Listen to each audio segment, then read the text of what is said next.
लोग। एक प्रेमी पहली बार खाटू गया, पहली बार, और पहली बार खाटू जाकर के जैसे बाबा के दर्शन किए, दर्शन करके बाहर आ गया।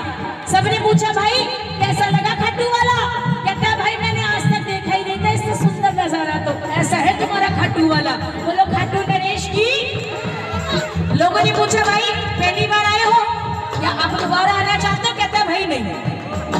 जब उससे पूछा कि दोबारा आना चाहते हो? कहता नहीं अब नहीं आना चाहता।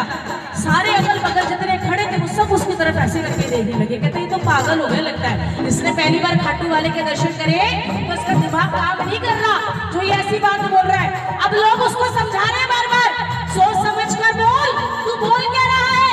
अगर खाटू वाले के कान में चली गई तो दोबारा बुलाएगा और नहीं? कहता नहीं बुलाए। फिर मना कर रहा है बार बार, कहता नहीं बुलाए, नहीं आना मुझे दोबारा इसके पास। पर जाते जाते बाबा से बड़ी प्यारी सी बात कह के गया, अगर आप भी चाहो ऐसा तो बोल के जाना आज इससे कि बाबा मंदिर में रहते हो, कभी बाहर भी आ जाया करो, हर बार हमें ही बुलाते हो, कभी आप भी तो। कौन कौन चाहता है बाबा आपके भी घर आए? कौन कौन? सेवा करनी पड़ेगी। मेरे कहने से सेवा करोगे तो वो सेवा लगेगी नहीं आपकी। स्वयं सेवा करो, अपने मन से सेवा करो। बजाओ सेवा करके एक बार।